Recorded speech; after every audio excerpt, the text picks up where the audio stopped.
Sahana bhavatu Sahana bhunaktu Sahaviryam karavavahai Tejasvinavaditamastu ma vidvishavahai.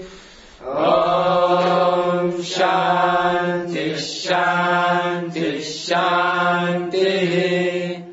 Om Jaya Shri Krishna Chaitanya Prabhu Nityananda Shri Advaita Gadadhara Shri Vasavi Gaura Bhakta Vrinda. Hare Krishna Krishna Krishna Hare Hare, Hare Rama Rama Rama Hare Hare.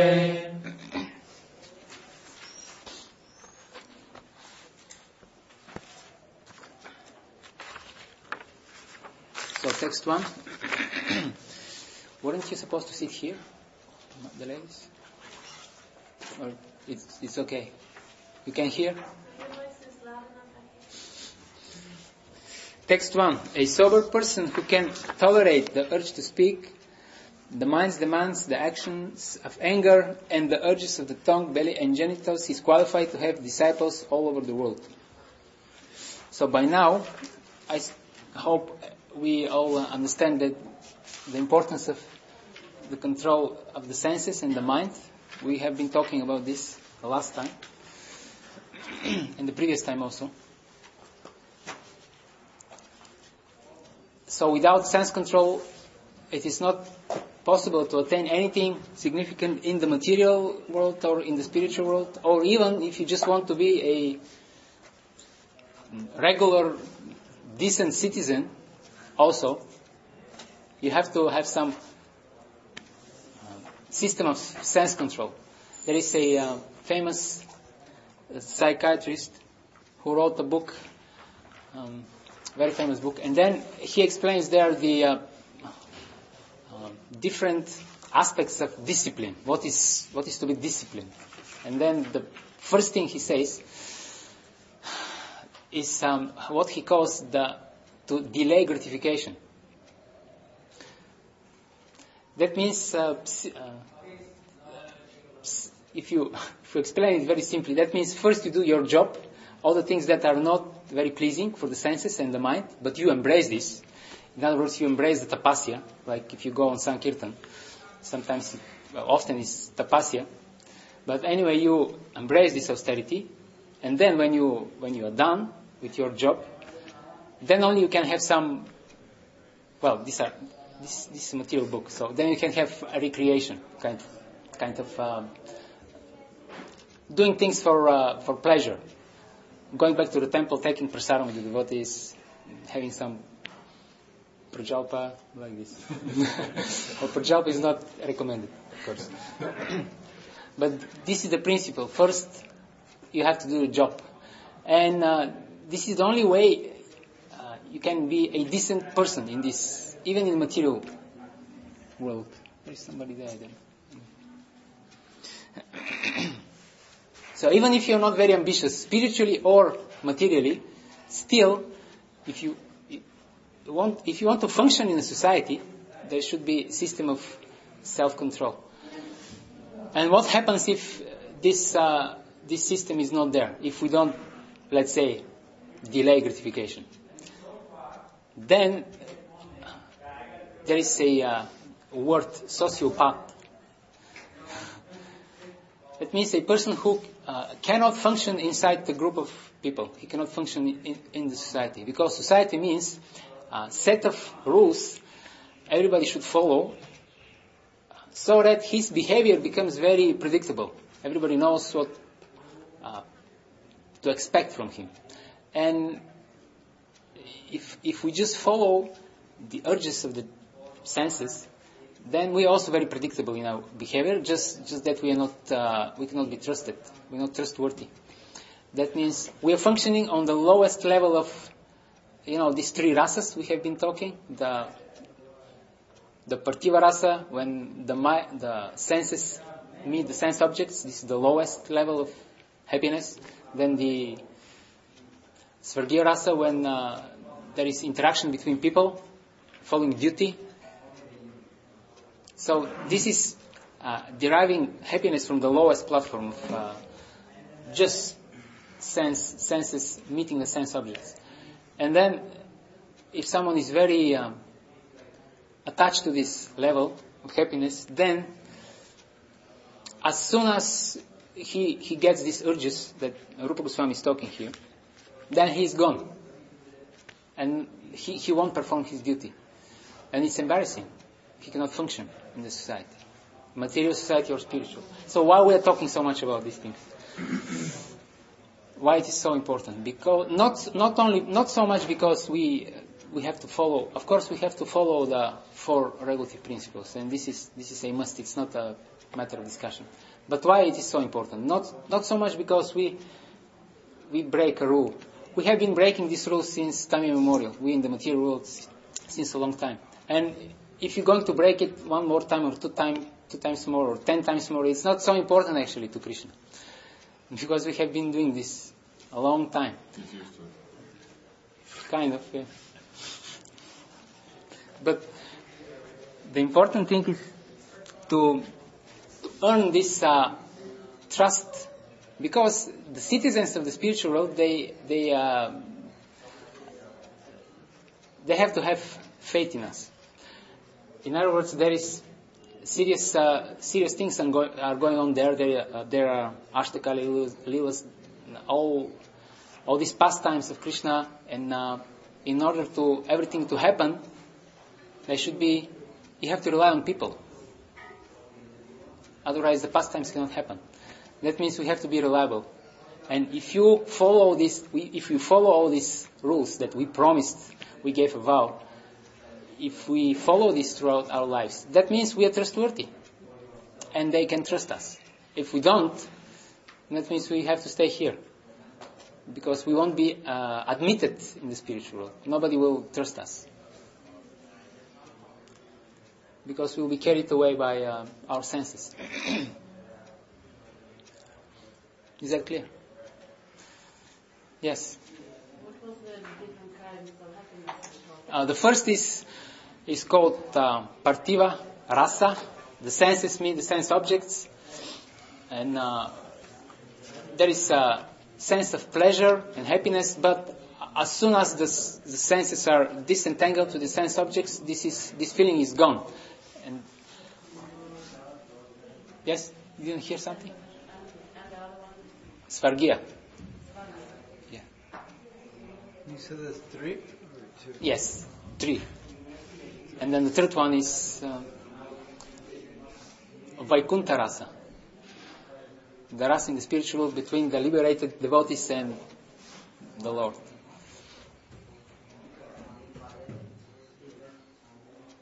Yes. So senses meet sense objects, that's the first one, and relationships between people? Defined by Varnashrama, by following the duties according to the social system of Krishna, not just... So it's like higher taste. Yeah, it's gradation. Okay. Because if we follow the particular set of duty, then only then we can have a real relationship with people. Because real relationship is based on sacrifice for others. And these sacrifices are defined in the Varnashrama. Mataji, you wanted to say something? I just think that point is just so far out. Because we always think, about if someone breaks the principles, if it's bad, it's wrong, and moralistic. Krishna said a few more times, that's not the difficulty. The difficulty is in the spiritual world. You need to be focused on Krishna, and that it just hit me. It was just amazing. That's an amazing point. We're so conditioned to just think it's bad, it's yucky, it's because we take it from this moralistic point of view, eternal condemnation of the soul, like you do something wrong and then Krishna hates you. Yeah, but because this is our conditioned upbringing, for most of us, we come from a culture where if you do something wrong, then God is such a kind of monster that He will torture you for eternity without a concept of correcting you, actually. So He's actually sociopathic. I mean, if the argument of Anselm, this medieval philosopher, he gives an argument why God exists, and basically the argument is God is such a being that you cannot conceive for a greater being than himself. And if this is true, I think we can easily conceive of a little bit more balanced and healthy being than this kind of idea of God, who is just like basically like a monster. What you think of someone of a parent, the kid does something wrong, and then the parent brings the kid back home, lock him, and for the rest of his life is torturing the kid without the desire to correct the kid. Actually, no, this is not at all the goal of the exercise. It just. But this is the idea of God that people have nowadays. One lifetime, and if you don't get it, then that's it. God will torture you till the end of for eternity. Yeah, we're conditioned by this and like this. Yes? So the sensual rasa will be anamoy and pranamoy, and the emotional will be manamoy? Yeah, and exactly. The Vaikuntha will be jnana and vijnana? Basically, Jnana and Ananda. Wouldn't pranamoy be part of emotional because you're sacrificing? If you like philanthropy? yeah, but still it is based on the anamoy, because anamoy and pranamoy, they go together because the principle is the same. Anamoy and pranamoy are just one thing, basically. One is, Prabhupada is defining it as like egoism and sense gratification and extended sense gratification. Yeah. In relating though, this emotional happiness where you this, that's not just based on the sense objects and the Yeah. sense meeting. Yeah, there is this element, but basically it is based on egoism. You want to experience these emotions, but this is you in the center of all these things. And if you go one stage up to the level of manamoya or svargya rasa, then the important thing is following duty, and then on the basis of duty, then you get all these emotions, even better quality, the real emotions of human relationships. Extended sense gratification and pranamoy isn't necessarily according to duty, No, it is not. It is just according to the prominent line of thought that is prominent in society exactly at that time. That's why you can see it changes again and again all the time. Now, before was one set of rules, now it's different. But the manamoya, the Vedic system doesn't change. The details may change, but the principles. Would Vijnanamoy be part of Svargya Rasa or Vaikuntha?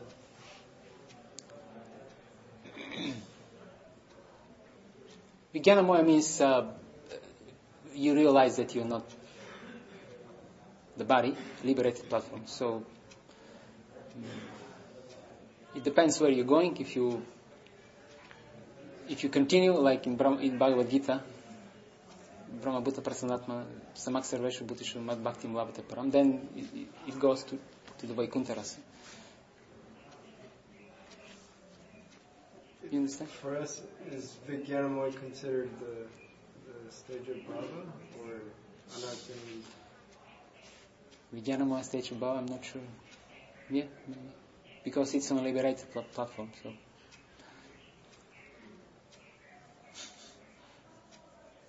Yes, Mataji. This Vaikuntha Rasa, there are only 3 lists, so this Vaikuntha Rasa includes all spiritual, including all races. Vaikuntha, Goloka, the spiritual world.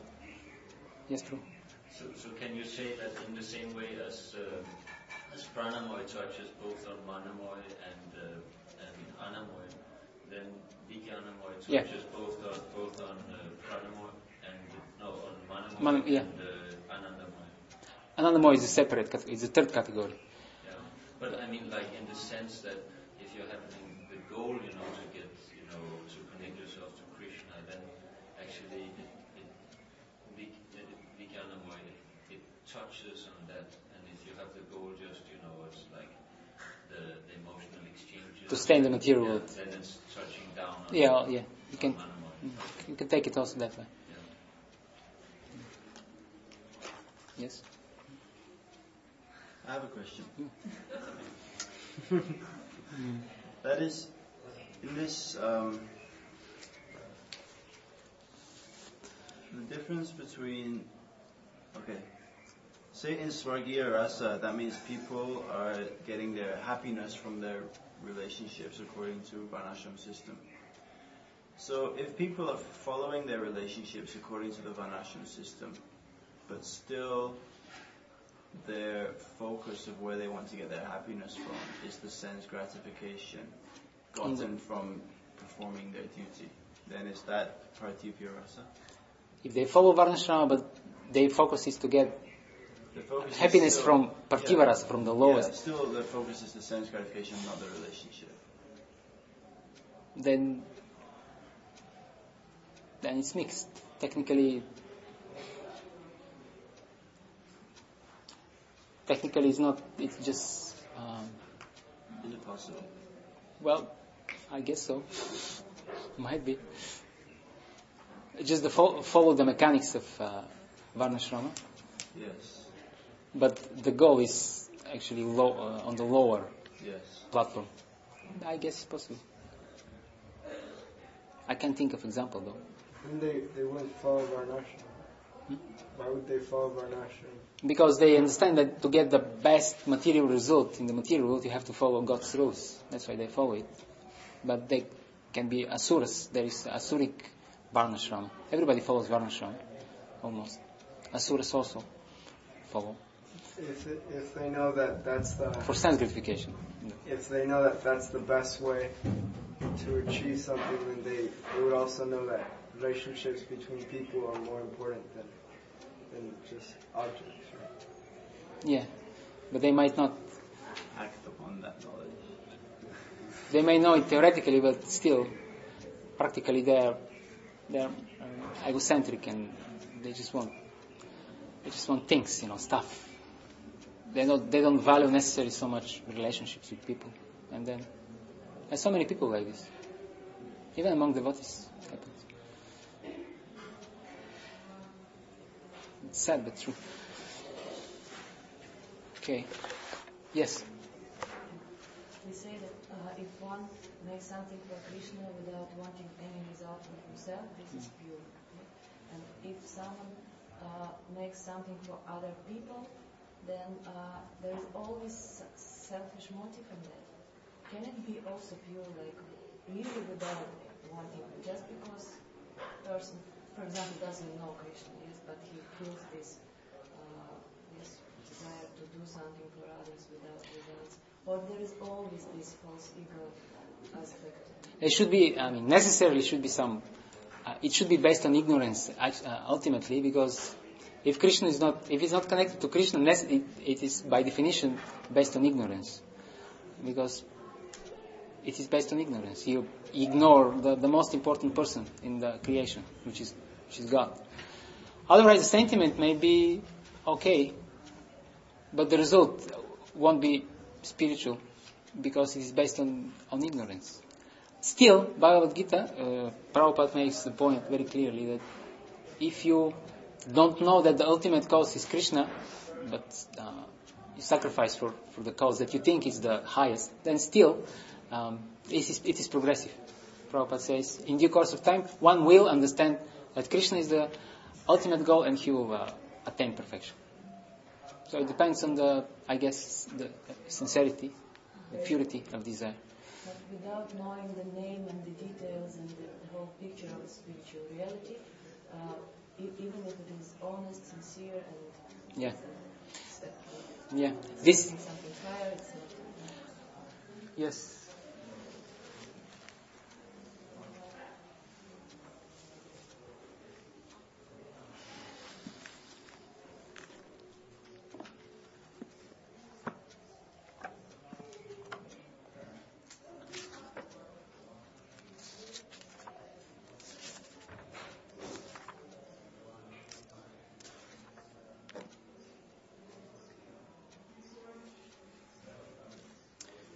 This is Bhagavad Gita 17th chapter.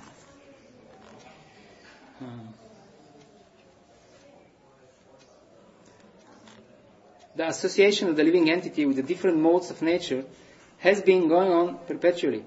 Since the living entity is in contact with material nature, he acquires different types of mentality according to his association with the material modes.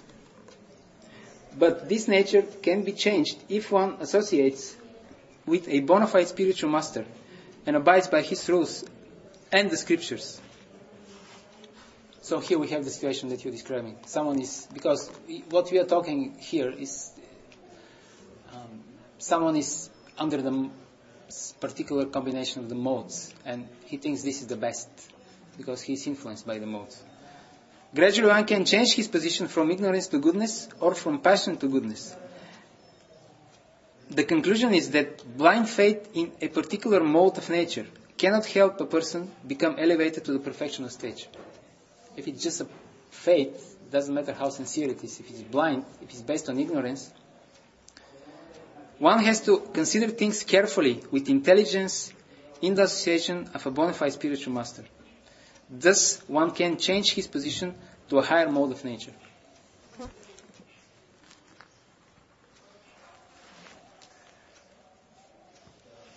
This is clear. So how do we control our senses? If we talk so much about controlling the senses. By engaging them in the service of Yes. the Lord. Exactly. Otherwise, if they are not engaged in this way, they will inevitably find their way back to the sense objects. This is the interesting part of 11th canto of Bhagavatam. There is the famous story of the four Kumaras asking question Brahma, their father. The question was, we see that the sense objects and the mind are connected very tightly. It's a very natural connection between them. They're just like, they're born for each other. The compatibility is like 100%. And it just without endeavor they go. The mind is filled with, it's flooded with sense impressions. And how, for someone who wants to attain liberation, how it is possible to break this connection? And then Brahma, who is the most intelligent living entity, he could not discover the essential answer to this question. Then Hamsa Avatar had to appear. And he answered, yes, it is like this, it is true, but you're neither the senses nor the sense objects, nor you're the mind. And when the senses are connected to Krishna only, then they can be purified. So this is the answer. Hrishikena Hrishikesha Sevanam Bhakti Ruchite. Even one of the senses that is focused on the matter can actually spoil the whole thing. Even one of the senses, one of the six. The senses are compared to venomous snakes, but when they are engaged in devotional service, it's like breaking without these fangs of poison. They cannot harm you actually. And the example in Bhagavad Gita is the tortoise. How you say this? Tortoise. This famous verse, Yada samhayateche kurmam ganiva sarvashka indriya artevyas tasya pragya pratishtita. Just like the tortoise is extending her limbs only when he has to do something, and then when he doesn't do anything, he just withdraw them. In the same way as devotee acts with his senses only when there is service to Krishna. Then, when it is done, he is not active in the material world, just for his sense gratification. Alright, and now it seems we have to start finally with the verse. So the first thing Rupa Goswami says is what? Vachuvegam, the urge to speak. How do we control this urge? Prabhupada says that one cannot understand who is the fool unless he starts talking. So how do you control the urge to speak? By talking about Krishna. Otherwise, if we talk Prajalpa, then it is it is compared to when the frog is making this noise. Yes, it comes from the mouth and then it goes here, and the ears are compared to a snake holes. So then the snakes, they hear this and they come out of the, and then they eat the frog. So they will eat us. The snake of time, the python of time. If we don't engage in Krishna Katha and we just talk nonsense.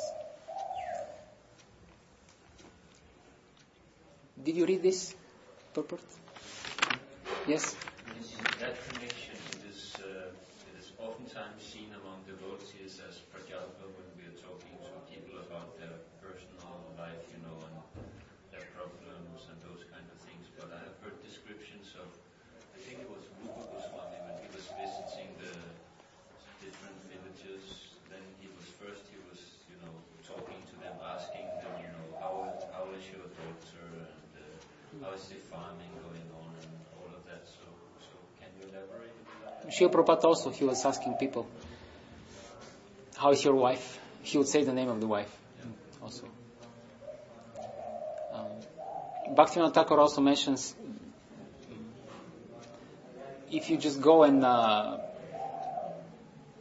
to the shop and ask for buy some medicine, let's say, it doesn't mean that you associate with non-devotees. Because this is one of the items, like mentioned by Rupa Goswami, Jana Sangha. One should reject the association of non-devotees. So all these normal, ordinary dealings, they are okay, as long as you don't try to exchange love with these non-devotees. The 6 kinds of loving exchanges should be only inside the family circle, the devotees. It can be used, what you say, can be used for just to make this connection with people. You show that you understand them. You know what is their situation. You can sympathize with their needs, interests, and concerns. And then they can be more open. They can open to you. This is what I noticed when some of the big preachers,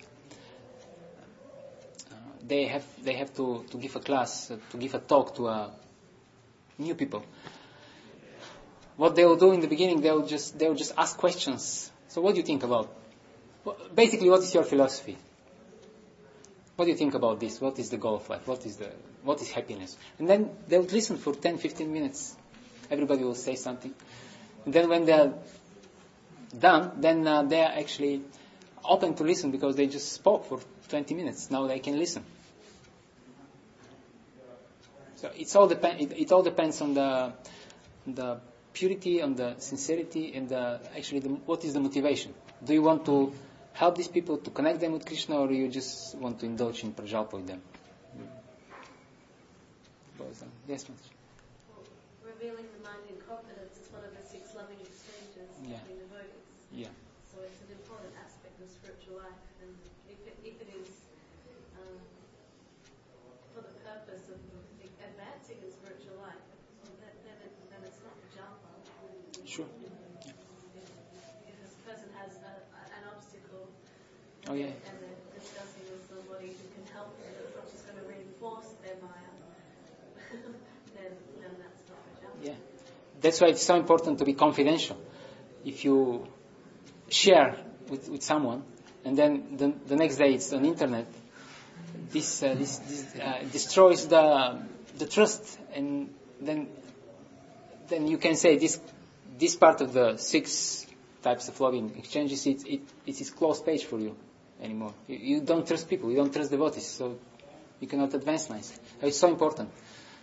Yeah, no, it's not Prajalpa, it's very important. If we don't reveal our doubts to a qualified people, persons, devotees, then it will be difficult to clear them up. Yes? I just think that when it goes on, like this sharing, yes, and if even somebody shares something which is not directly connected to Krishna, like family problems or something, another person who this person shares with can immediately connect it with Krishna in any way. And then it immediately becomes Krishna. And this is the purpose of this sharing. To take out from this horizontal view.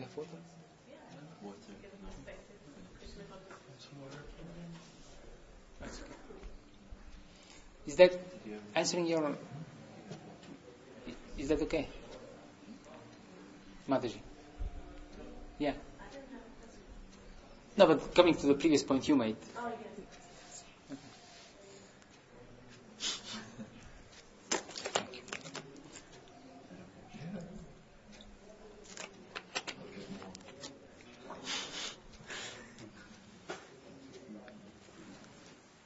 Okay, Vachu Begam. Then, what is the next? Manasa. Control of the mind. So the impersonalists will say, we should stop thinking. We should stop. It sounds really absurd, and they would say we should altogether stop the process of thinking. But let's say you don't have to stop the process of thinking. You just try to not think about particular thing for 30 seconds. It's also very difficult. Even this, let's say you don't think about a blue bird for 30 seconds. What happens in these 30 seconds? You try not to think about what? About the... And then you think. So, so the devotees say, we think about Krishna by discussing Krishna, by remembering, by chanting the holy name. Savai Mana Krishna Padaravindayo, this famous verse from Bhagavatam. Fix the mind on the lotus feet of Krishna, and naturally all other senses, they will follow. So then the mind becomes a friend. This is very important in all yoga practices and in our practice also. To train the mind in such a way that he becomes our friend. Because right now the mind is not friendly. What it means? What does it mean that he's not friendly? That means he is attached to mundane topics. And because of this, if we leave the body in such a condition, then the mind will carry the soul, will carry us to the particular mundane destination, because he's attached to mundane things. So if we flood the mind with Krishna consciousness, then what happens is, I'm sure you have experience with this. The mind is such a creature that whatever you put inside, he will give back this to you. If you give him Krishna consciousness, gradually he will start talking back to you, Krishna conscious. Like if you are on Ratha Yatra or big kirtan, I'm sure it happened to you. After the Ratha Yatra, after a few hours of chanting, then when you go back to the temple and go to sleep, you hear Hare Krishna mantra all the time. That means the mind is repeating what he had heard during the day. That means the mind becomes a friend. Even if you're not Krishna conscious, if your mind is your friend, then he will make you Krishna conscious. He'll start repeating some favorite tune you have, some favorite bhajan. He'll start singing this to you inside, and then you remember Krishna. When the devotees are really advanced, then this is what happens. This is explained very scientifically in the Madhurya Kadambini. Vishwanath Chakravarti Thakur explains this is the difference between the advanced and the neophyte devotees. The neophyte devotees, even if by chance they can, for small amount of time fix their mind on Krishna, then inevitably it's like the compass, it goes back to Maya. And advanced devotees, it's just the other way around. Even if for a few seconds or minutes they think about material thing, then the mind automatically comes back to Krishna conscious topics. So it takes time, but if we continue to